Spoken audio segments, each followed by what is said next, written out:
Oi, oi, oi, gente. Boa noite. Bora entrando. Bora falar mais uma vez sobre direito previdenciário. Hoje, mais uma live com a doutora Suelen Oliveira. O Wellington entrou, o Jonathan Fer entrou. Jonathan Ferreira. Galera tá entrando aí. Sejam bem-vindos, bem-vindos. Raul entrou. Wellington, um abraço. A Norma entrou. A doutora Suelen já tá aqui, ó. Já entrou também. Bora todo mundo entrando, gente. Bora falar mais sobre um tema de extrema relevância. A Lourdes está aqui acenando. Um abraço. A galera. Boa noite, Lourdes. Gente, sabe o que eu peço para vocês? Mandem coraçãozinho aí do lado para que a nossa live seja entregue a mais pessoas, tá bom? Eu já vou convidar a doutora Suelen para entrar aqui.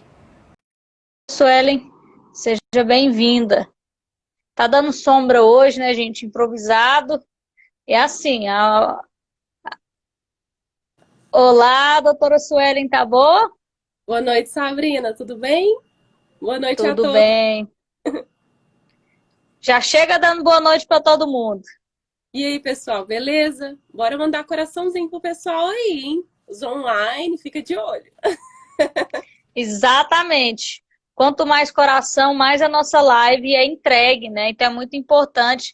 Manda esse aviãozinho aí para os amigos também, que manda diretamente no inbox da pessoa, para, enfim, para que essa live seja assistida, né, por muitas e muitas pessoas.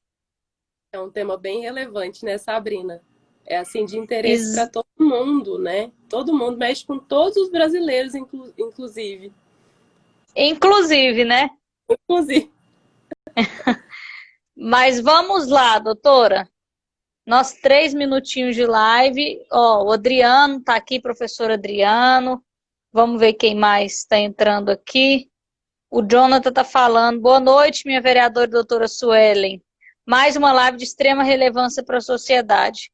Isso mesmo, Jonathan. A Jonathan, Lília entrou. A galera está entrando aí. Bom, doutora Suelen, bora então começar a falar onde nós paramos na última live. Foi uma pergunta, inclusive, da minha mãe, foi. em que ela falou o seguinte, que ela é aposentada por tempo de contribuição e ela foi diagnosticada com câncer nos últimos anos. E aí é descontado o imposto de renda dela, né, na aposentadoria que ela recebe.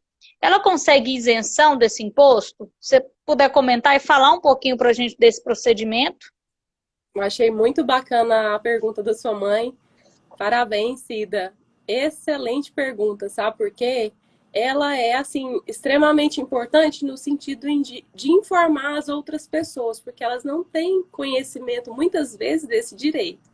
A isenção é um direito em relação ao imposto, onde a pessoa, ela tendo essa doença grave, como é o caso da sua mãe, câncer, ele tecnicamente é chamado de neoplasia maligna.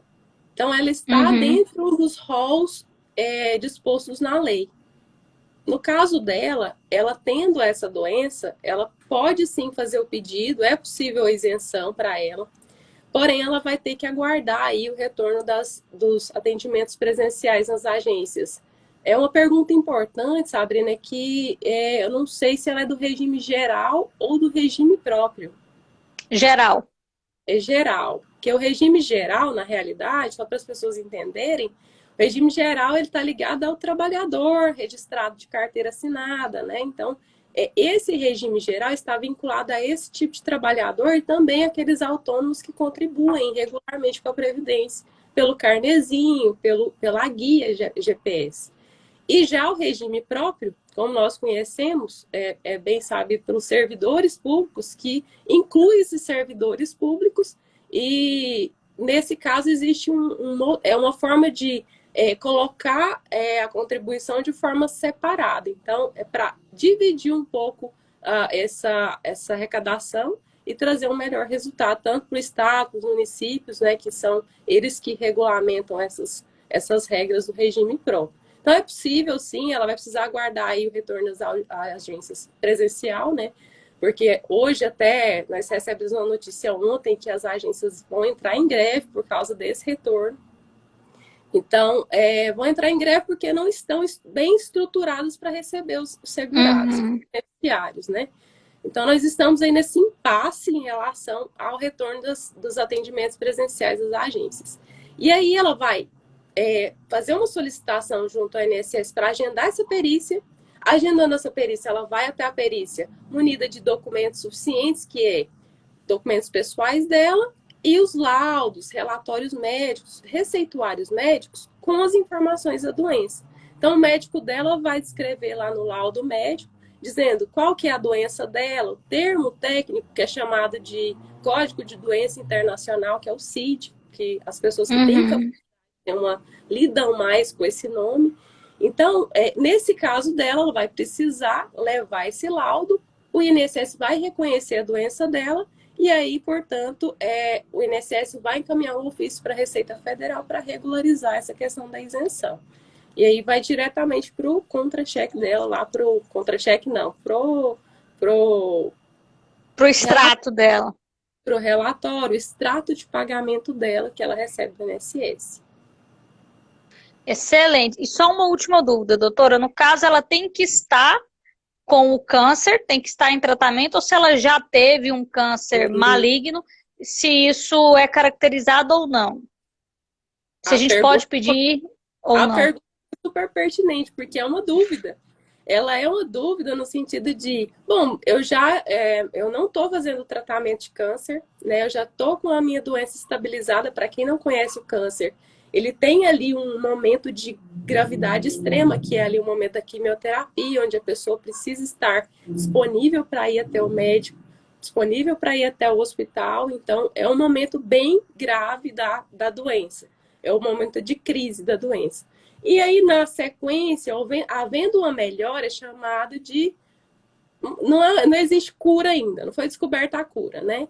Mas, assim, é chamado de que a pessoa está bem, vamos dizer assim, ela está estável, a doença ela não está em atividade. Então, quando ela está nesse momento, às vezes a pessoa...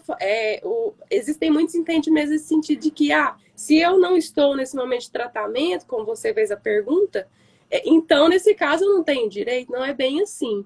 Na realidade, a doença por si só, como ela está na regra da lei, ela precisa estar amparada pela isenção. Então, ela tem direito à isenção. Inclusive, se ela quiser pedir retroativo há 5 anos, ela pode. É possível. Muito bom, doutora. Vamos dar um oi aqui para a galera que entrou. Israel Dias, Camila Araújo, professor Murilo Soares, Mariana entrou aqui, Deia Soares, a pastora Gleide sempre presente, pastor Silvano também, Andressa está aqui, Vicente Neto entrou, Paulo Sérgio advogado, o Edu Olives também entrou, a Cláudia Rodrigues está falando o seguinte, acho que é Quinis, meu Quinis não está saindo, segundo o INSS, porque estou com 2 PIS e o nome da minha mãe está abreviado. Minha licença está vencendo. Como fazer? A senhora tem condições de ajudar a gente com essa pergunta, doutora? Tenho. Na realidade, existe muita inconsistência de informações junto ao INSS. Esse CNIS nada mais é do que as informações sociais que o INSS tem dessa segurada, dessa beneficiária, né? Porque ela é beneficiária. Então, quando existe essa inconsistência, ela precisa atualizar o cadastro dela, fazer a juntada dos documentos que provam que a mãe dela tem um nome específico, né? Que o PIS dela foi aberto, mas que ela está usando o último. E aí comprovar, regularizar essa questão para conseguir retornar aí com os recebimentos ou manter esses recebimentos. Excelente. A Ellen entrou aqui. A Lilian está comentando o seguinte: Suelen, sou colega de faculdade da sua mãe, a Rosa. Comecei a seguir você através dela. Fizemos pedagogia. Legal. Que legal. Minha mãe está nessa aí agora, eu chamo de um desafio novo na pedagogia. E eu estou muito feliz. Parabéns, Rosa, minha mãe. E obrigada, viu, pelo contato. Eu fico muito feliz de você estar acompanhando a gente. E, assim, é importante acompanhar mesmo, porque o negócio está rodando e as coisas estão mudando todos os dias. É isso aí. A Tâmara entrou, o Eiler, o Geraldo Júnior, o Caio Solareviski. Pera aí, que tem mais gente aqui. Posso deixar ninguém de fora. O Jefferson Aguiar também. O Matheus entrou. O Cláudio, já falei dele. O Antônio Ferreira, a Lilian Noronha. Ah, o Souza, Leandro. O Antônio Ferreirinha tá falando o seguinte: essas garotas têm futuro. Esse é meu pai, né? Custoso Tá vendo? acompanhar aí. Muito Olha, obrigada. pode falar. Obrigada a todos que estão acompanhando. O Felipe Fonseca, a Juliana Paz, o Israel Dias também. E aí, você respondeu a pergunta da Cláudia, ela perguntou onde que ela faz isso, onde ela consegue, assim, se a senhora puder explicar para ela. Bom, esse pedido, essa solicitação é feita no portal do meu INSS. Eu não sei se ela já fez a senha do meu INSS, mas é necessário fazer uma senha para que ela possa ter acesso a essa solicitação. Se ela não tiver, ela vai ligar no 135, solicitar uma senha preliminar para que ela possa aí dar sequência nos procedimentos. Qualquer coisa, dúvida, me procura no direct e a gente tira, né, mais dúvidas que Já ela tiver. procura aí, Cláudia, que a doutora já responde diretamente para você. Se tiver outras dúvidas, ela pode te auxiliar também. O Blênio entrou por aqui. Ah, o Sullivan tá aqui. O Souza tá falando, cheguei por aqui. O Carlos Silva também. O pastor Silvano, minha vereadora, minha esposa está em acompanhamento. Foi operada e não recebe nenhum benefício. A Rosinha entrou. O Improcedência também entrou. Bora. O Cláudio está falando aqui, mas bora lá. Bora lá para a pergunta, daqui a pouco mais interação. Vamos falar agora do tema de hoje. Você já deu uma explanada bacana sobre essa questão do imposto de renda, da isenção, para as pessoas que têm câncer ou já tiveram, estão aposentadas, que elas podem requerer, inclusive, retroativo a 5 anos. Ótima poupança para a dona Cida Garcês. Agora, vamos falar sobre o tema, e aí eu tenho uma pergunta. O que é a reforma da Previdência? Explica para a gente, doutora. Bom, a reforma da Previdência, ela é formada por proposta legislativa. Ela nada mais é do que uma proposta legislativa, nesse caso feita por uma emenda à Constituição, né? E também, tratando-se de Previdência, ela teve o objetivo aí de economizar. Então, o país, com essa reforma, teve uma economia considerável para que, e assim, apresentou essa economia para todos os senadores e deputados para que pudesse haver uma aprovação. Assim, só para entrar no contexto, essa reforma, ela, para passar por essa reforma, a emenda à Constituição, ela precisa ser entregue ou pela Câmara, ou pelo Senado, ou pelo Presidente da República. E agora, em 2019, nós tivemos o Bolsonaro entregando aí essa proposta, onde passou por uma votação e foi aprovada e publicada, né, promulgada no dia 13 de 11 de 2019. Passou por votação no Congresso, então ela teve votação na Câmara, no Senado e também formou uma votação única no Congresso. Aprovou em 2019. Excelente, doutora, excelente. E aí me conta, a senhora que é advogada, é da área, se a senhora puder falar para a gente se realmente era necessário essa reforma da Previdência. A gente percebeu com os estudos trazidos, Sabrina, nós percebemos que a reforma era necessária sim. Porém, houve aí um desequilíbrio, porque era necessário para combater fraudes e não para aí derrubar alguns direitos dos trabalhadores da classe mais baixa no país hoje. Então, nós percebemos aí um prejuízo muito grande quanto aos direitos sociais dos trabalhadores. Assim, para a gente tentar abordar um pouco melhor essa pergunta, seria interessante a gente voltar um pouco no tempo. Por quê? Na história do Brasil, nós tivemos amplas e diversas reformas. Dentre elas, nós passamos primeiro pela do Collor, onde ele instituiu a correção monetária, porque na época existia uma inflação que subia e descia, de manhã estava um preço do arroz e à tarde estava outro. Então, ele instituiu essa correção monetária nas aposentadorias também, para que as pessoas não tivessem essa oscilação e essa perda efetiva do salário. Posteriormente, nós tivemos a reforma do Fernando Henrique Cardoso, do governo Fernando Henrique.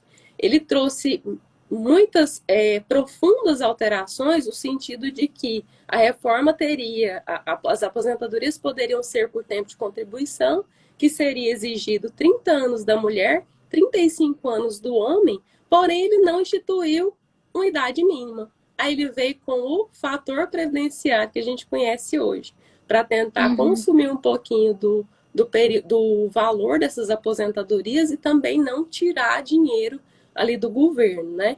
Na época ali já mais adiante, houve também uma alteração pelo governo Lula. O governo Lula, ele tentou, ele trouxe uma alteração muito forte em relação ao funcionalismo público, porque ele instituiu um teto para o funcionalismo público. E também instituiu o que o pessoal reclama muito, que é a contribuição para pensionista inativo. Então, ali naquele momento, houve essa alteração que foi assim, forte para o funcionalismo público, né? E na sequência nós tivemos a Dilma, com uma instituição, criou ali aquela regra de pontos que a gente comentou na última live, que é a instituição, a criação dos pontos para a mulher de 85 e para o homem de 95. Então, ele teria que somar a idade e também o tempo de contribuição para conseguir essa pontuação.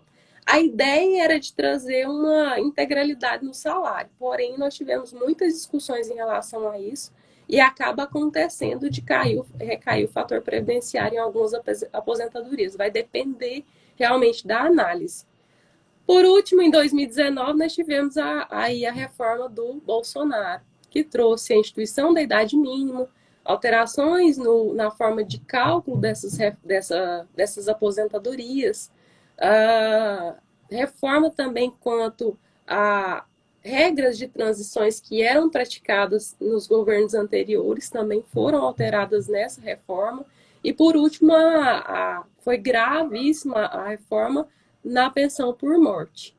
Então, foram essas ponderações que eu tinha nesse sentido, porque foram bem graves e muito importantes para que as pessoas conseguissem entender o desfecho dessa reforma de 2019.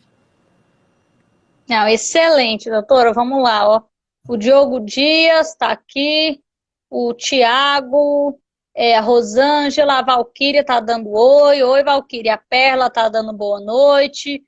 O Sullivan está dizendo, tamo junto, Murilo Pimenta. Obrigada, Murilo, também. A Val Santos está aqui. Késia, Hernando, Murilo Pimenta já falei, pastor Silvano está dando um joinha, o Yolando também está aqui, peraí, muita gente, o Marcelo, o Totem Canecas, muita gente, a Rosinha Fer, Gabriel, bom, tem uma galera aqui, vamos lá. O Souza está perguntando o seguinte, e a reforma nos 3 poderes, tem chance de ser votada? E aí, doutora? E aí, Sabrina? Conhecida reforma administrativa. Na realidade, assim, vai precisar de muito engajamento, né? Político, porque, como qualquer reforma, vai ser difícil. Eu acredito que vai ser difícil, mas... Na verdade, eu sou uma defensora, né, dos servidores, mas nós precisamos passar por uma ampla reforma, nós precisamos reestudar isso. É algo que sobrecarrega muito o nosso sistema. E é claro, tem muita gente que faz um debate vazio sobre isso. Servidor público versus profissional liberal ou profissional de carteira assinada, porque o servidor público tem muitas benesses, enquanto o trabalhador não tem. Mas esse é um discurso vazio, porque são instrumentos diferentes, o trabalho desenvolvido por um, as obrigações de um não são as mesmas de outro, assim como as penalidades, assim como as responsabilidades. hoje a gente trata da esfera privada, hoje o outro a gente fala da esfera pública. Então, assim, tem que mudar? Tem que mudar. Tem excessos? Com certeza temos muitos excessos. E nós precisamos combater o excesso, mas não combater o servidor, não diminuir o trabalho que esses servidores exercem. Então, algo que acho que a gente daria para fazer até uma live inteira sobre isso e debatendo o que a gente pensa e como fazer essas mudanças, né? Muito boa a discussão, viu? Muito boa. E é justamente isso, né? Se existem excessos, por que não retirar esses excessos e manter o que já está funcionando? Como se diz, time que está ganhando não se mexe, né? Mas dá para mexer na gordurinha que está sobrando. É o caso da Previdência, né? É o mesmo caso. Com, Qualquer reforma, com eu acho que certeza. é reforma justamente para melhorias e não para prejudicar as pessoas. Isso mesmo. E, doutora, vamos lá. Fala pra gente um pouco das principais mudanças trazidas pela reforma. Explica pra gente, pra galera aí, quais foram essas mudanças. Assim como a gente estava falando anteriormente, a idade mínima foi uma das principais mudanças. Por quê? Houve uma discussão terrível porque as mulheres foram as mais afetadas, foram aumentados 2 anos, né? Até hoje, quem está na regra de transição é incomodado. São incomodadas as mulheres. Por quê? Porque que eu, às vezes, trabalho em 2 trabalhos, né? Tenho 2 registros, vamos dizer assim, e o homem que talvez trabalhe menos, ali considerando a rotina da mulher, casa, família, inúmeras outras questões, por que então aumentar para mim e não para o homem? Então, assim, houve uma sensação de injustiça com a mulher. Porém, o governo precisava mexer em algum lugar para prorrogar um pouco o tempo dessas mulheres ou dos homens, que foi o que foi feito. Então, foi atingido, sim, a idade mínima para a mulher, passando de 60 anos, a exigência da idade mínima, passando de 60 anos de idade para a mulher e mantendo os 65 anos de idade para o homem. Essa discussão ela foi muito mais a fundo pelo IBGE, né, pela sociedade civil, por especialistas. E assim, ela veio sendo discutida porque o envelhecimento populacional com essa reforma. Né? Nós Uhum. tivemos um envelhecimento muito grande, de natalidade diminuindo gravemente, né? Antigamente os nossos avós tinham 10 filhos, né? 6, 10 filhos. Hoje Uhum. nós temos aí famílias com 1, 2 filhos no máximo, e essa é a taxa. Então, com esse desequilíbrio, o que acontece? Traz-se aí a ideia do déficit. O déficit nada mais é do que há muito desemprego, como a taxa de natalidade diminuiu, há um maior desemprego, não há pessoal no mercado, né? Não há pessoas no mercado. Então, isso faz com que o governo tenha que cobrir esse desemprego, essa fatia do desemprego. Então, quando a gente fala em governo cobrir essa fatia, quer dizer que trazemos a ideia do déficit. Então, por isso a instituição da idade mínima. Não estou defendendo, trazendo apenas fundamentos no que já foi Uhum. justamente embasado tecnicamente no que já foi trazido para fazer-se a reforma. Foi aprovado, não tem discussão. O que eu penso hoje Uhum. é apenas um pensamento, né? Além disso, a contribuição para o homem também foi aumentada para 20 anos ao invés de 15, porque a regra anterior era 60 anos mulher, 60 anos, 65 anos para o homem de idade, e o tempo de contribuição era de 15 anos. A carência era de 180 contribuições. Então, efetivamente, Uhum. a pessoa precisava estar contribuindo, e precisa, viu, pessoal, estar contribuindo com a Previdência para se aposentar. Então, assim, essa foi a mais discutida, vamos dizer assim, entre a reforma. Eu considero ela como Uhum. a principal mesmo na reforma. Em decorrência disso, houve também a forma de pagamento, porque quando se pensa em aposentadoria, a primeira coisa que as pessoas perguntam é quanto que eu vou receber? Pelo amor de Deus, Basicamente. eu vou receber que eu quero me aposentar, mas eu não quero ter prejuízo, né? Quem tem uma maior instrução, ela vê com esses olhos. Já o trabalhador mais humilde, ele não tem condição de parar e falar assim: olha, eu quero ver, fazer um planejamento previdenciário para ver como é que vai ser a minha aposentadoria. Eu posso esperar mais tempo? eu trabalho mais para isso, então não existe isso quando se trata de trabalhador mais humilde. A gente está fazendo um trabalho mais social para tentar mudar essa cultura.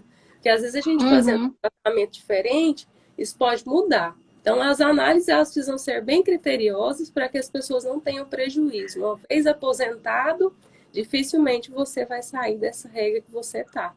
Então, é muito importante as pessoas tenham conhecimento de como que vai estar isso. A forma de pagamento ela foi o seguinte. Antigamente era retirado 20% dos menores salários. Então, fazia com que o valor da aposentadoria desse uma pequena aumentada, porque quando a pessoa começa a trabalhar, ela trabalha ali com um salário mínimo, ela está chegando no mercado, né? Então, temos aí um grande prejuízo quando a gente fala em abordar, que foi o que trouxe pela reforma, trazer para a forma de cálculo todos os salários.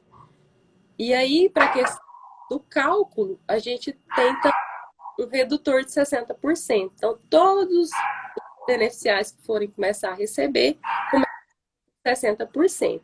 A mulher com 15 anos, se ela passar de 15 anos, ela vai ter 2% a cada trabalhado. Então, se ela tem 16 anos, ela tem 62% do valor que foi encontrado lá, 100% de todos os salários dela.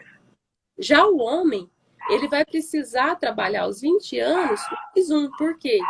Mais um ano ele vai ter um aumento de 2% também, porém a partir dos 20 anos, diferente da mulher que é com 15. Então aqui a gente está falando da regra da reforma, já a partir da reforma. A regra antiga não mudou. A regra de transição está trazendo a mesma ideia da reforma. Tem muitos falando sobre isso porque é uma importante questão. Talvez a gente trata a regra de transição como benéfica em relação ao cálculo, mas a regra de transição ela nada mais é do que a mesma forma de pagamento para esse beneficiário como se fosse a regra nova. Então ele está tendo um prejuízo efetivo ali. Então, assim, em decorrência dessas questões, nós também tivemos as alíquotas, né? As alíquotas para os trabalhadores também foi alterada. Nesse ponto, uma melhoria, porque nós tivemos uma redução de 5% nas contribuições do trabalhador urbano. Então, ele está recebendo ali até um salário mínimo, ele vai ter que contribuir pelo menos com 7,5%, ao invés de 8%, que era um pouco maior. E já quem recebe mais vai de 9% até 14%. Então, quem contribui menos, paga menos. Quem contribui mais, paga mais. Essa é uma regra para tentar melhorar para as pessoas que estão se aposentando. Ah, entendi. Bora lá. O Luciano Leão está aqui, boa noite. A Rosângela Silva também. Eliane Social, assistente social, está aqui. João Paulo Santana. Sullivan dando tchau. Delícias da Suzy Cake está aqui. O Fábio fala o seguinte: podemos abordar a questão do 13º anunciado pelo governo federal? Como será repassado esse benefício e quem tem direito? O Marcos Paulo da Silva, um beijo, Marcos, saudade de você, meu amigo. E aí, doutora, me conte mais sobre essa questão do 13º. Bom, o 13º ainda está em votação, né, no Congresso, então a gente vai ter que esperar as definições. Vou deixar essa pergunta para o finalzinho, só para a gente finalizar aqui os pontos principais e a gente não se perder nesse caso. Beleza. Bora lá, então, para a próxima pergunta. A gente falou sobre as principais mudanças trazidas, né? A senhora já comentou. E aí, vamos falar com os jovens agora, doutora. E os jovens, aqueles que estão bem longe da aposentadoria, e eles estão pensando em desistir de tudo. E aí, eles desistem, eles não desistem? O que a senhora fala? Contribui, não contribui? Como que vai ser?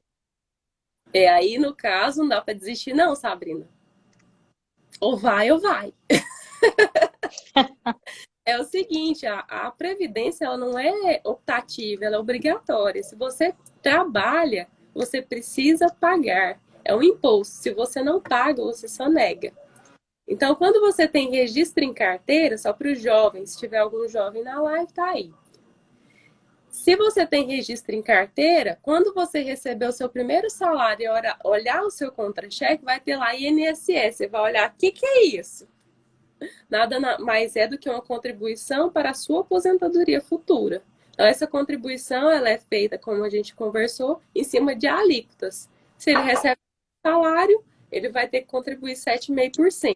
E aí, disso, a empresa ela contribui com o restante, né, os 20%, para que haja um equilíbrio aí, consiga pagar os aposentados que estão se aposentando hoje, que é para essa finalidade que a gente está contribuindo. É para a aposentadoria dele, porque na realidade, assim, ele contribui, paga para outra pessoa que está aposentando, porém lá na frente vai ter alguém trabalhando para ele aposentar. Né? Essa é a regra hoje. Assim, os jovens serão os mais atacados aqui, são os mais atacados, porque é quem entra no INSS agora, né?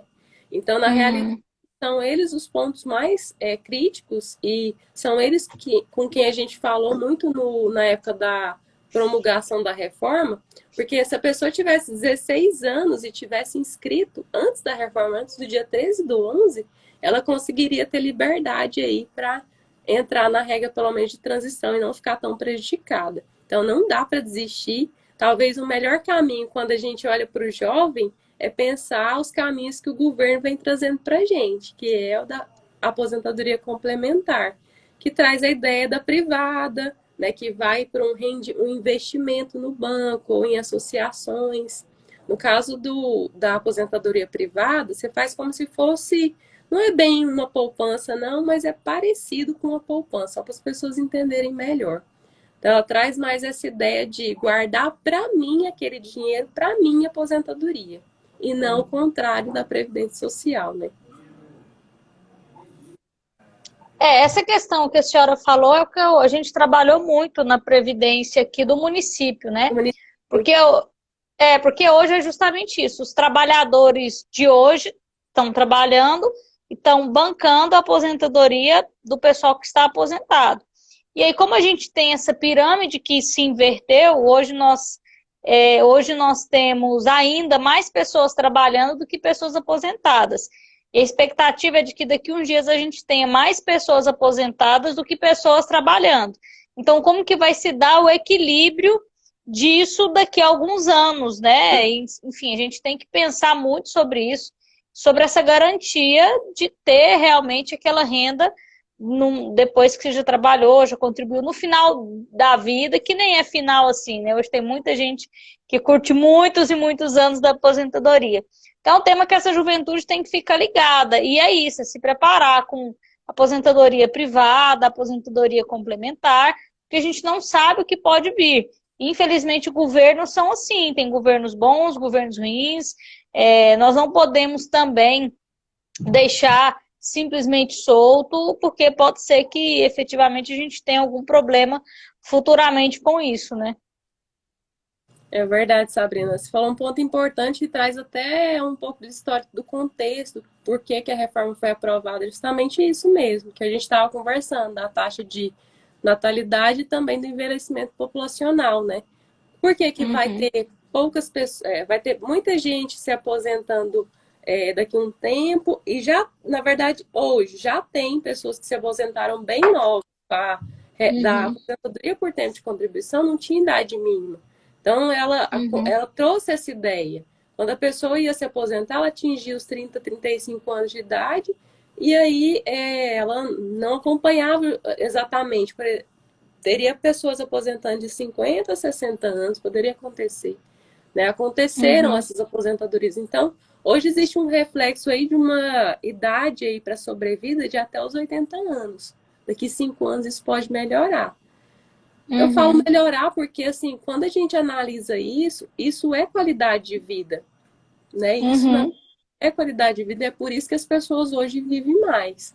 Porque a gente olha para o Brasil e não vê tanta coisa, mas se a gente olhar lá na década de 60, a gente vai perceber isso, né? A melhoria com políticas públicas, o saneamento básico, a educação, saúde. Então, a gente analisa lá atrás para trazer a estatística para hoje. Então, se a gente fizer Uhum. isso daqui uns anos, a gente vai perceber, e foi por isso que a reforma foi feita, esse desajuste, né? Porque vai ter uma pessoa aí aposentada desde os 50 anos, sabe-se lá se ela vai viver recebendo 30 anos de aposentadoria. Então, para o governo, isso é bem prejudicial. Excelente, doutora. Bora lá para mais interações. O Alberto Silva está aqui, de Cássia está aqui, a Berenice entrou, Jairo Neto entrou aqui também. Opa, pera aí. O Igor Moura está dizendo boa noite, boa noite. A Luciala também está aqui. O Tiago entrou. Ah, peraí. O Rick tá aqui, a Rosângela também. E aí, bora lá. E a Lúcia tá falando o seguinte: e quem nunca contribuiu, como que fica? Aí a Não gente fica, né? volta à história do BPC, né? Na verdade, assim, o que que acontece? Quem nunca contribuiu entra numa outra regra, porque a gente fala em previdência social, porém existe um campo maior em relação à previdência, que é a seguridade social. Quando a gente fala em seguridade social, nós temos a previdência, a assistência social e a saúde. Então, com a previdência, nós temos benefícios onde há um caráter contributivo. Então, as pessoas trabalham e pagam pela aquele, vamos dizer assim, seguro. E temos o assistencialismo, que é a assistência social, onde as pessoas não pagam porque não têm condições nenhuma de pagar efetivamente, mas tem uma carência ali de se aposentar, por exemplo. Então, para essa pessoa, se ela nunca contribuiu, ela vai, primeiramente, entrar nesse requisito se ela realmente não tem condição, e aí vai ser avaliada através da renda dela, que é de 1/4 da renda per capita, e também da sua família, né? Então ela vai ver quantas pessoas vivem na casa dela, vai ver se não tem nenhum beneficiário com um salário um pouco alto, porque aí efetivamente volta para a renda familiar, o grupo familiar, e também vai ver as condições da idade ou uma doença que ela tem. Vamos supor, se essa pessoa tem 65 anos, ela tem condição de receber esse benefício por idade com esse requisito da renda.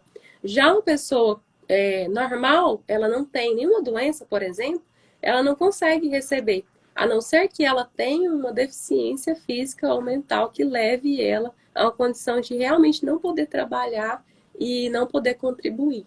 Né? Então, aí a gente Uhum. precisa de uma comprovação, vai passar por uma perícia médica no INSS, e aí sim ter uma condição de receber esse benefício. Esse é o chamado LOAS, benefício de Uhum. prestação continuada. Ele é trazido para essas pessoas com baixa renda. E aí sim, Perfeito, doutor. Ah, pode questão, falar, pode falar. se ela está com idade aí, tecnicamente, vamos dizer assim, que ela tem condição de alcançar, vamos supor que ela está com 40 anos de idade. Ela vai precisar trabalhar no mínimo 22 anos para conseguir uma aposentadoria. Ela vai alcançar a idade mínima e vai também ter um tempo aí de contribuição relevante para ela conseguir a aposentadoria. Então, é preciso analisar isso para ela entrar na previdenciário. Uhum.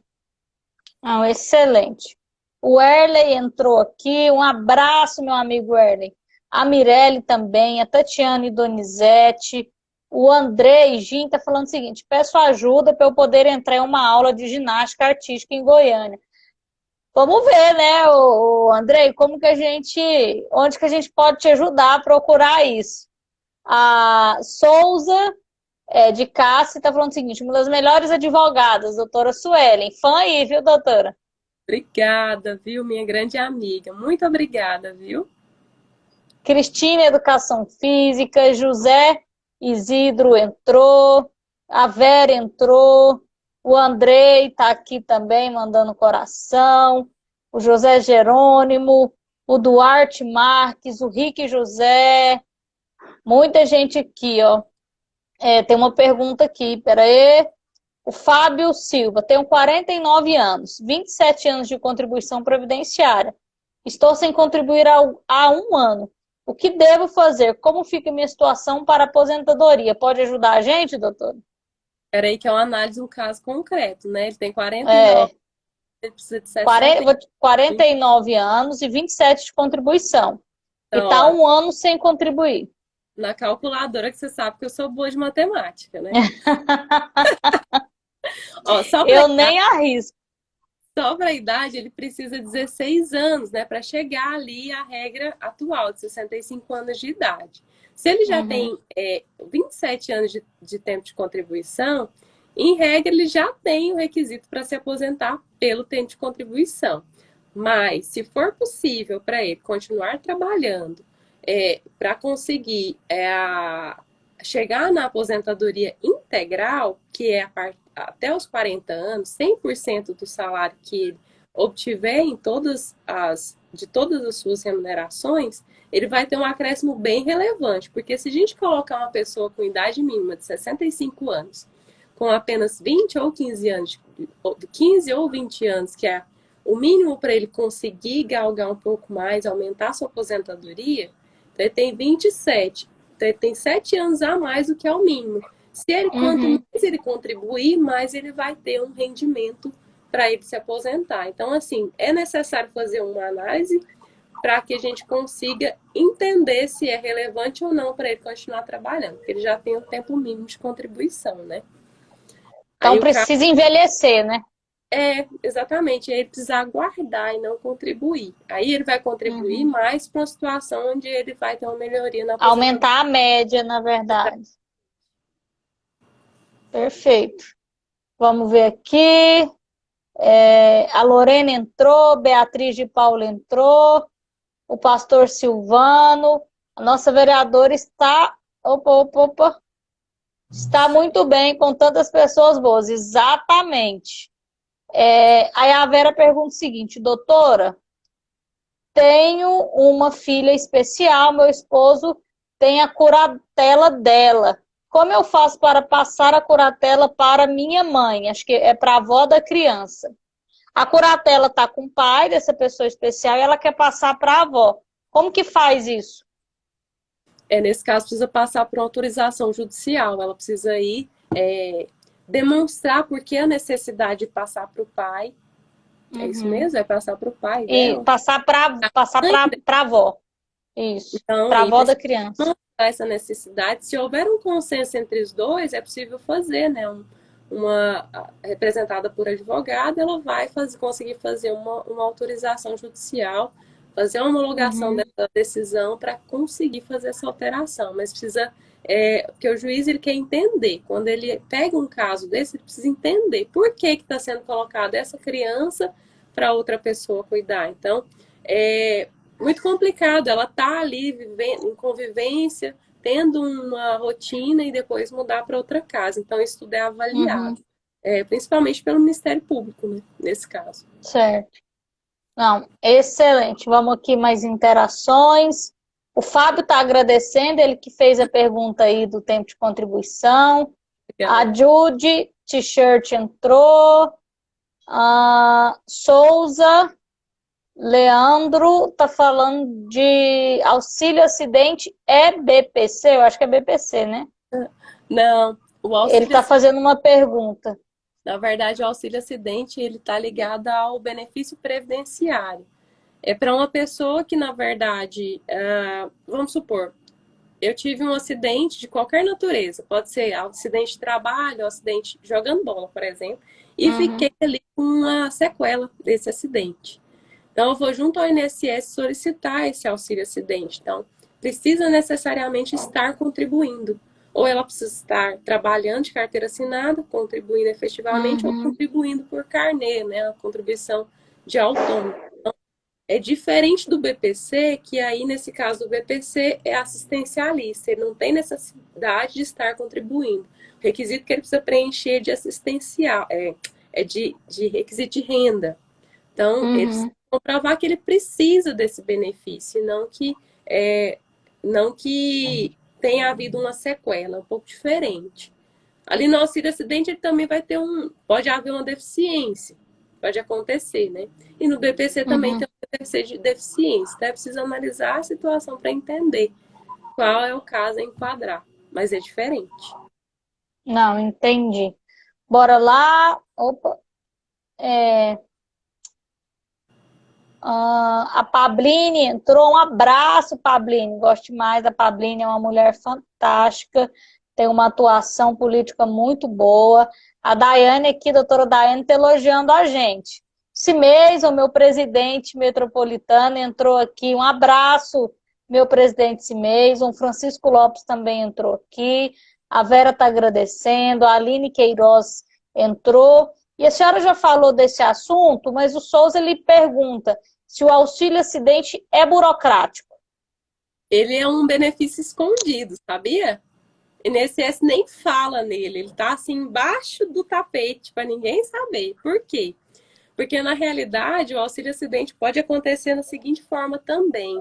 Se a pessoa teve um auxílio doença por determinado tempo e ela ficou com sequelas sobre essa doença que ela teve, vamos supor, ela teve uma diabetes muito crítica ali, ela teve que, enfim, fazer algum procedimento, ficar afastada do trabalho e ela perdeu o movimento, pode acontecer, né? De um braço, por exemplo, ela ficou com essa sequela. Uhum. Então, essa sequela vai dar direito para ela auxílio acidente, porque é exatamente esse o requisito. Aí, nesse caso, ela vai passar, o INSS tem a obrigação de passar ela para o auxílio acidente, no momento em que ele encerrar o auxílio doença. E eles não fazem isso. Muita gente perde verdade, assim, por falta de orientação, perde esses valores, né? Porque ficam anos lá e só depois de muitos anos a pessoa vem descobrir. E é uma questão de orientação mesmo. Existe e é preciso divulgar realmente. Obrigado pela pergunta, viu? Porque é um benefício escondido. Se a gente não realmente requerer o INSS, ele muitas vezes não atende o pedido e não faz Finge que não é com ele, né?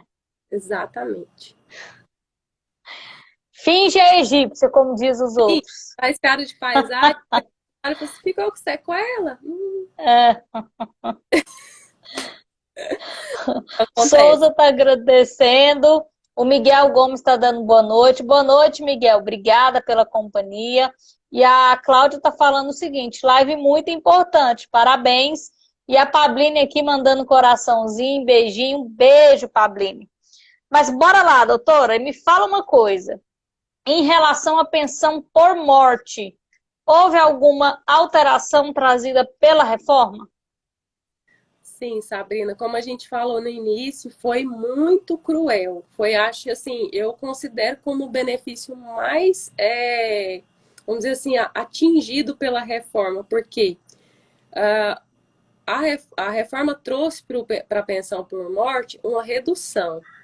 A mulher, ela tinha direito, a mulher, a companheira, os filhos tinham direito a receber 100% do que aquele trabalhador recebia na atividade.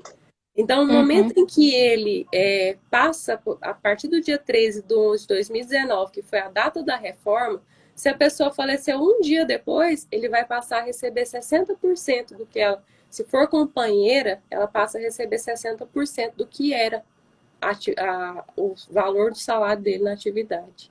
Então, é muito complicado, porque se essa mulher é companheira ou cônjuge, ela tem 50%.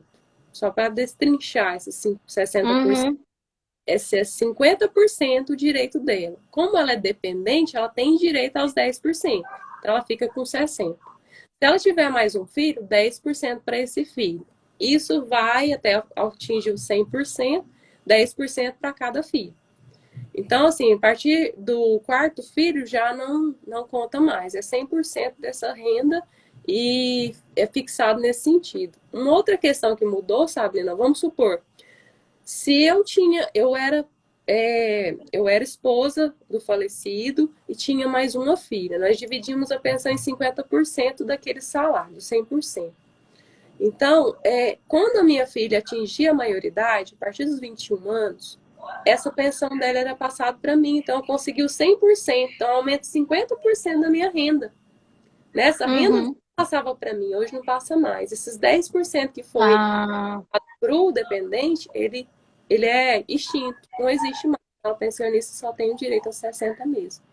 Então, foi um objeto bem atingido, muito discutido, porque foi, assim, gravíssimo, né, a forma como que foi trazido.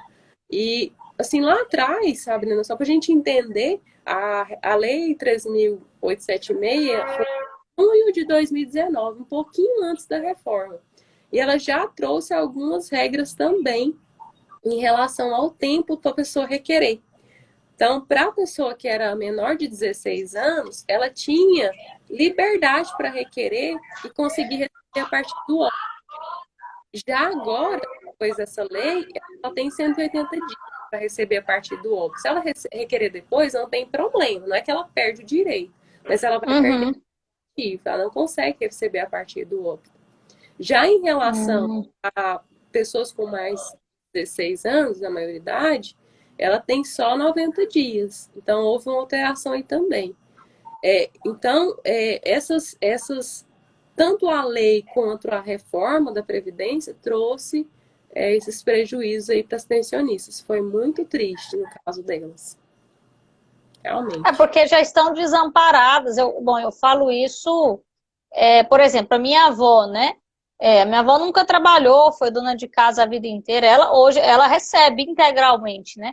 Mas eu vejo outras mulheres que podem estar nessa mesma situação e que a sobrevivência da casa era ainda o salário do marido, né? Isso fica realmente muito complicado isso, né?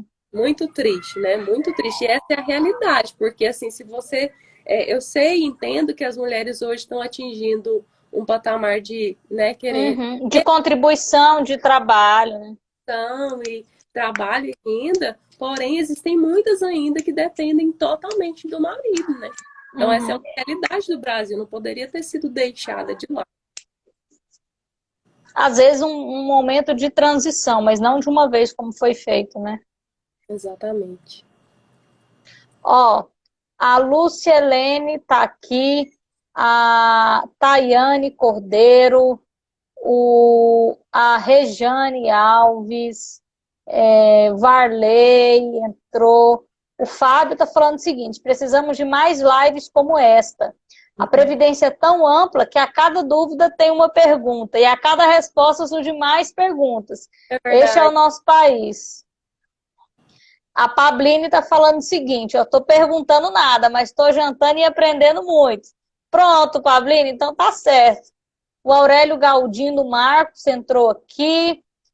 O Wilber Ibinho também entrou aqui. A Lorena está perguntando o seguinte, doutora: sou do regime geral da Previdência, quero saber qual será o percentual do meu salário quando me aposentar. Hum, Ixi, ficou complicado, mas assim, difícil porque não tem idade, não tem nada, né? assim, na atual situação, parece que ela é bem novinha, né? Se você, Pela foto, se você tiver acho que entre, tem a nossa idade. se você tiver assim entre 30 e 40 anos, vamos colocar assim, porque já é um tempo muito grande para entrar na aposentadoria, né? Ainda. Então, nós temos aí possíveis mudanças de regras. Então, assim, o que eu posso afirmar é hoje. Se a gente tiver uma aposentadoria mínima, hoje, os requisitos que a reforma traz para nós, então, ela precisa atingir os 62 anos. E, na verdade, vai ser por. A regra de transição ela é muito. Se a gente seguir essa linha da idade dela, de, sei lá, 20, 30 anos para aposentar, ela talvez nem pegue as regras de transição. Vai ser realmente a regra nova, e falta muito tempo. Uhum. Então, vamos analisar a regra atual: 62 anos de idade e 15 anos de contribuição. Basicamente é isso para o regime geral. Esse é o requisito mínimo. Não, excelente. Doutora, faltam 5 minutos para acabar a nossa live, passou correndo. A Lúcia está falando, eu já tenho 24 anos de contribuição. Será que o meu vai ter? Não Quantos? entendi, Lúcia. Ela tem 24 anos de contribuição. É, se ela for do regime geral, né, nós temos aí nós temos aí a ideia de que ela já tenha contribuído o mínimo, que é 15 anos, Uhum. né? Então, Mas talvez aí, vamos pedir para quem tem essas perguntas muito específicas para mandar no direct da doutora. pode, Entrem lá para ela poder responder vocês com mais dados e mais certeza, né, doutora? verdade. Porque aí, no caso, se ela tiver os 24 anos de contribuição, tecnicamente ela tem alguns anos também de idade, 40 anos, né? Então, seria uma das regras de transição para ela, porque ela já tem um requisito mínimo aí, né, Sabrina? Eu queria Uhum. agradecer também a Janaína, que entrou, uma amiga minha, muito querida, o Ó, nosso um grande amigo. Agradeço demais, pessoal, vocês acompanharem. É muito importante, né? Todos vocês saberem do que a gente está tratando, porque vai mexer com todo mundo. exatamente. Ó, o Sérgio William também entrou aqui, a Antonella entrou, a Lúcia está respondendo aqui, a Yolanda, e minha mãe aqui entrou na live pelo Instagram da minha tia, que inclusive hoje é aniversariante. Por isso que ela está Esqueci meu super celular em casa. obrigada, dona Cida. Minha mãe, O, maravilhosa é a senhora. tá vendo? Maurício, meu primo, tá aqui. Um beijo, Maurício. Souza, Tiago, Marcelo Moreira, o Miguel. Bom, faltam 3 minutinhos, doutora. Você responde a pergunta e já despede da galera. O Miguel está perguntando, doutora, gostaria de saber se é vantagem eu pagar meus 26 anos de previdência e averbar ele no meu novo regime. Sou estatutário e tenho 7 anos com esse novo regime. É interessante. Eu considero interessante, porque ele vai aproveitar um tempo bom para ele, né? Para conseguir se aposentar com um valor até maior. Eu acho interessante, sim. É bom, assim, porque analisar, porque se ele tem 26 anos de previdência no regime geral, ele não falou qual que é o regime, pelo que eu entendi, era o regime geral e passou para o regime Passou próprio, para o né? estatutário, isso. É isso. Ah, estatutário. Não, realmente, nesse caso, tem que analisar porque, às vezes, se ele pega o regime e a verba, ele não vai poder usar no regime de previdência social, no regime geral. Então, teria que analisar se é interessante ou não, né? Eu queria responder também a pergunta do 14º. Será que dá tempo? Ele vai ser para os Responde. aposentados, pensionistas, para quem é beneficiário, quem recebe pensão por morte. E assim, ainda está em votação, então não dá para a gente ainda entender bem se vai ou não passar, né? Para passar essa informação. Mas então está em discussão. Então a gente tem que acompanhar isso com os nossos parlamentares, cobrar deles, né? Existe a discussão, está lá no Congresso sendo discutido, já passou pela Câmara, foi para o Senado. Bom, doutora, 1 minuto para acabar a nossa live. Eu quero te agradecer mais uma vez pela disponibilidade. A senhora, a doutora Daiane, que nos atendeu muito bem. Que as pessoas que tenham dúvidas, que assistiram nossa live, que entrem em contato diretamente pelo direct e deixar sempre o nosso Instagram aberto para a gente debater esse assunto que é tão importante. Obrigada e um beijo, doutora. Obrigada, Sabrina. Tudo de bom. Agradeço a todos. Se eu não falei o nome, mesmo assim, viu? É, é fundamental a discussão aqui hoje. É isso aí, galera. Obrigada a todos e a todas que nos acompanharam. Um beijo. Até a próxima live. Até mais. Tchau, tchau, gente.